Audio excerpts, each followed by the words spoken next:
Okay, ji, after discussing the need of numerical computing and the overview of the course and error analysis in detail, we are now moving towards the first chunk of our methods, जो कि root finding techniques हैं. Root finding method जब हम find करने जा रहे हैं, अच्छा, रूट फाइंडिंग टेक्निक्स में मैंने यहाँ 3 अप्रोचेस लिखी हैं: एनालिटिकल अप्रोच, ग्राफिकल मेथड और न्यूमेरिकल मेथड. ये 3 अप्रोचेस बेसिकली सिर्फ रूट फाइंडिंग की नहीं है. किसी भी मैथमेटिकल प्रोसीजर के लिए, कोई भी मैथमेटिकल प्रोसीजर आप परफॉर्म करने जा रहे हैं, ये 3 अप्रोचेस आपके पास होती हैं. आप डिफरेंशिएशन परफॉर्म करें, उसकी एक एनालिटिकल अप्रोच है, एक ग्राफिकल अप्रोच भी है. ग्राफिकल अप्रोच है कि आप उस फंक्शन का ग्राफ प्लॉट करें, because differentiation is instantaneous rate of change. तो एक इंस्टेंट पे आप उसका रेट ऑफ चेंज फाइंड करें. जैसे कि आपने फर्स्ट प्रिंसिपल ऑफ डिफरेंशिएशन में पढ़ा होगा कि पहले 2 पॉइंट्स लें, उन 2 पॉइंट्स को आप जो डेल्टा एक्स है उससे रिड्यूस करें बाय अप्लाइंग द लिमिट्स. खैर अभी थोड़ा ज़्यादा हो जाएगा, इसे सिर्फ डिस्कस करना. जब हम डिफरेंशिएशन पे आएंगे तो मैं आपको एनालिटिकली भी डेरिवेटिव लेके उसका दिखा दूंगा. बट कोई भी मैथमेटिकल प्रॉब्लम हो, उसके 3 सॉल्यूशंस, 3 अप्रोचेस आपके पास होती हैं उसका सॉल्यूशन फाइंड करने के लिए. एनालिटिकल अप्रोच, जो कि मेथड आप अभी तक पढ़ते आए हैं. ग्राफिकल मेथड के उसे प्लॉट करें, उसकी ग्राफिकल रिप्रेजेंटेशन बनाएं और उससे फिर उसे सॉल्व करें. और तीसरा numerical method.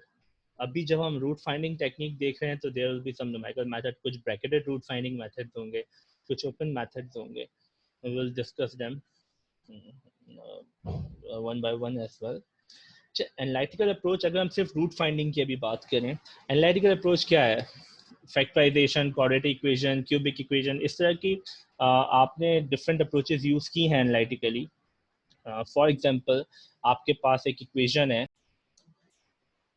you have an equation, yeah, you have a function f of x is equal to let's say x square minus 4x minus 12. First of all, what is the root of the function? Function का root होता क्या है? किसी भी function का root कहते किसे हैं? Root of the function is the value where the function is intersecting your x axis. मतलब x की वो वैल्यू जिस पर फंक्शन इक्विवेलेंट टू 0 हो. x की वो वैल्यू जिस पर फंक्शन इक्विवेलेंट टू 0 हो, वो आपके पास रूट होता है. ठीक है जी. तो इस फंक्शन का रूट क्या होगा? इस फंक्शन का रूट x की वो वैल्यू होगी जिस पे फंक्शन इक्विवेलेंट टू 0 होता हो.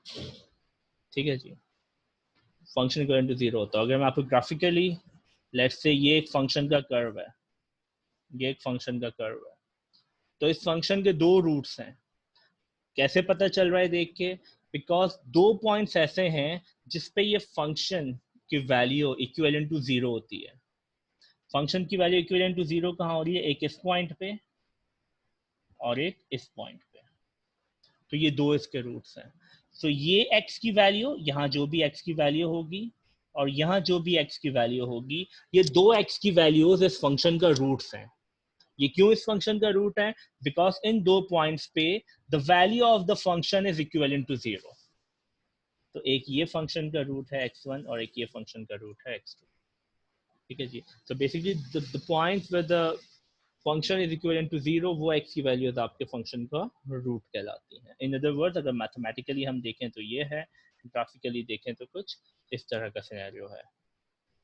अब आपके पास अगर ये एक फंक्शन है, इसका रूट फाइंड करना होता है, तो सबसे पहले आप एनालिटिकल अप्रोच क्या आपके पास होती हैं कि सबसे पहले तो रूट फाइंड करना है. तो x square minus 4x minus 12, we just set कि रूट क्या है? x की वो वैल्यूज जिससे फंक्शन इक्विवेलेंट टू 0 है. तो हम इस फंक्शन की जगह 0 रख सकते हैं. ये फंक्शन इक्विवेलेंट टू 0 है, we are going to find the values of x where the value of the function will be equivalent to 0. तो फंक्शन की जगह हमने 0 पुट कर दिया. अब सिंपली हम अगर इसकी फैक्टराइजेशन करें, जिसे हम मिडिल टर्म ब्रेक भी कहते हैं, ऑब्वियसली आप करते रहे हैं 9, 10 में, फर्स्ट ईयर में, सेकंड ईयर में, कैलकुलस वगैरह में भी शायद आपने किया हो। तो will be finding the middle term, जिससे ऐड या सब्ट्रैक्ट करें तो ये आपके पास मिडिल टर्म आती हो, जिसे मल्टीप्लाई करें तो ये जो कॉर्नर टर्म्स हैं, इन कॉर्नर टर्म्स का प्रोडक्ट आपके पास आता हो। ठीक है जी, तो कुछ ऐसी वैल्यूज हमें फाइंड करनी है। तो वो दो वैल्यूज आपके पास हो जाएंगी, जिसे आप ऐड करें तो -4x आता हो, मल्टीप्लाई करें उन दो टर्म्स को तो -12x² आता हो। So these two values will be -6x plus 2x। -6x plus 2x क्या हो जाएगा? -4x। अगर आप -6 को मल्टीप्लाई करते हैं 2x से तो it will become -12x², which is the product of these two corner terms. -12 equal to 0, and then you can take the common values from these two terms। यहाँ से आपके पास common value आ जाएगी x minus 6 plus 2 x minus 6 is equal to 0। अब ये दोनों terms हैं, इन दोनों terms में से आपके पास x minus 6 कॉमन आ रहा है, तो x minus 6 कॉमन आ जाएगा, यहाँ से आपके पास x बचेगा और इस दूसरी टर्म में से 2 बचेगा। It will be equivalent to 0। So now the product of these two terms is equivalent to 0। जब भी दो टर्म्स का प्रोडक्ट इक्विवेलेंट टू 0 होता है, let's say I have two terms a multiplied by b is equal to 0। किसी भी दो terms का प्रोडक्ट सिर्फ दो ही सिनेरियोज में 0 हो सकता है। एक तो ये कि a इक्विवेलेंट टू 0 हो जाए, a इक्विवेलेंट टू 0 हो जाएगा तो 0 मल्टीप्लाई बाय b 0 हो जाएगा। दूसरा ये है कि a इक्विवेलेंट टू 0 ना हो, b इक्विवेलेंट टू 0 हो जाए, मतलब दूसरी टर्म इक्विवेलेंट टू 0 हो जाए। दूसरी टर्म इक्विवेलेंट टू 0 हो जाएगी जब भी 0 से मल्टीप्लाई होके पहली टर्म भी 0 हो जाएगी।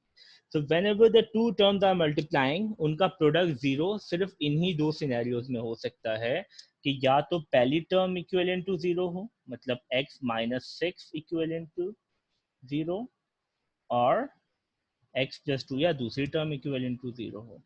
तो यहाँ से आपके पास x की दो वैल्यूज आ जाती हैं, x is equal to 6 and x is equal to -2। तो ये एक एनालिटिकल मेथड था कि आप इससे ये दो रूट्स निकल गए। ठीक है जी, अब ये दो रूट्स आपके पास आ गए हैं एनालिटिकल मेथड से। इसी तरह एक आपने क्वाड्रेटिक इक्वेशन या क्वाड्रेटिक फार्मूला भी पढ़ा है। क्वाड्रेटिक इक्वेशन नहीं, सॉरी, ये क्वाड्रेटिक फार्मूला होगा by using the quadratic formula. Quadratic फार्मूले से आपने निकाला है। क्वाड्रेटिक फार्मूला भी आप यहाँ यूज कर सकते हैं, -b plus minus. Quadratic formula आपके पास क्या होता है? क्वाड्रेटिक फार्मूला है आपके पास -b plus minus under root b² minus 4ac divided by 2a। Quadratic formula apply करके आप सॉल्व कर लिए। तो these were some analytical method जिससे आपने रूट फाइंड किए हैं। तो ये आपके पास रूट्स आ गए। इसका मतलब क्या है कि ये दो वैल्यूज, ये दो रूट्स आए ना, इसका मतलब है कि ये दो x की वैल्यूज ऐसी हैं जिस पे फंक्शन इक्विवेलेंट टू 0 होता है। ये दो x की वैल्यूज ऐसी हैं जिस पे फंक्शन इक्विवेलेंट टू 0 हो जाता है। You can check it as well. आप इसको वेरीफाई भी कर सकते हैं कि पहली x की वैल्यू क्या है? 6। आप यहाँ x की जगह 6 रख के देख लें। 6 का square minus 4 into 6 minus 12 is equal to 6 का square is 6 6 are 36, 36 minus 6 4 are 24, 36 minus 24 is 12, and 12 minus 12 is 0। So x की इस वैल्यू पे फंक्शन की वैल्यू 0 आ रही है। इसी तरह से अगर आप x की ये वैल्यू रखते हैं फंक्शन में तो भी फंक्शन इक्विवेलेंट टू 0 आएगा। And that's what we just said कि रूट x की वो वैल्यू होती है जिस पर फंक्शन इक्विवेलेंट टू 0 हो। ठीक है जी, ये आपको याद रखनी है ये चीज, बिकॉज हम इन मेथड्स को, रूट फाइंडिंग मेथड्स को सिर्फ रूट फाइंडिंग के लिए ही यूज नहीं कर रहे होंगे। ऑल्दो ये रूट फाइंडिंग टेक्निक्स हैं, लेकिन हम इन्हें कुछ डिफरेंट अपनी जो रियल लाइफ एप्लीकेशंस होती हैं उन्हें उनमें भी यूज करेंगे। लेकिन उनमें यूज करने के लिए आपको ये रूट का ये डेफिनेशन पता होनी चाहिए कि रूट वो वैल्यू है जिस पर फंक्शन इक्विवेलेंट टू 0 होता है। तो हम इस स्टेटमेंट को वहाँ यूज़ करेंगे, ठीक है जी। I hope the analytical approach तो आप लोग करते रहे हैं, तो इसमें कोई प्रॉब्लम नहीं होगी। दूसरी ग्राफिकल अप्रोच क्या होती है, जस्ट डिस्कस कि आप ये ग्राफ उसका प्लॉट कर लें, और ग्राफ प्लॉट करने के बाद आप उसकी वैल्यूज कैलकुलेट कर लें। मैं थोड़ा सा एक और करके बता देता हूँ। ओके, दिस इज ग्राफ, एक सिंपल ग्राफ ले लिया है ताकि आप समझने में थोड़ी आसानी हो जाए। अब graphically we can take any function. हम कोई भी एक फंक्शन प्लॉट करना, अब ऑब्वियसली आप सबको आता होगा कि आप फंक्शन में एक्स की कुछ वैल्यूज़ पुट करेंगे, उसमें फंक्शन की कुछ वैल्यूज़ निकलेंगी, वो पॉइंट्स आप डॉट्स लगाएंगे उन पॉइंट्स पे और उन्हें कनेक्ट करेंगे, एक फंक्शन बन जाएगा। अब लेट्स से मैं आपको सिंपली एक रैंडम फंक्शन जनरेट करके बता देता हूँ। अब एक रैंडम फंक्शन अगर मैं जनरेट कर रहा हूँ, वो लेट्स से कुछ इस तरह से है।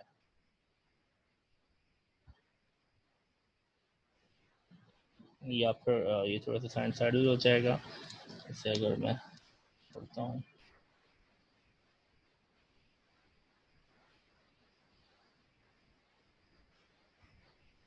लेट्स से ये एक फंक्शन है, मैंने इसका ग्राफ प्लॉट किया।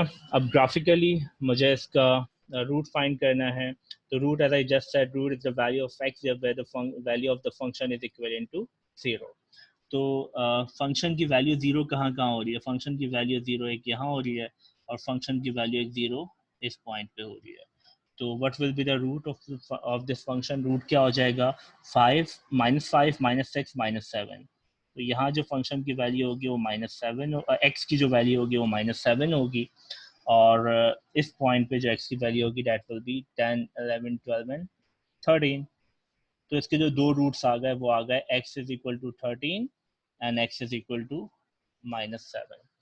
तो ये एक ग्राफिकल मेथड है रूट फाइंड करने का। एनालिटिकल मेथड हमने देख लिया रूट फाइंड करने का। इसी तरह से अब न्यूमेरिकल मेथड्स पे जाएंगे। तो जो पहला न्यूमेरिकल मेथड हम यूज करेंगे, that numerical method will be the bisection method. ठीक है जी, तो ये बाइसेक्शन मेथड हम यूज करेंगे अब अपने नेक्स्ट स्लाइड में। in our week 2 lecture जब हम स्टार्ट करेंगे तो we'll be starting with the bisection method. That's all from the first week. Hopefully we'll be starting with the bisection method.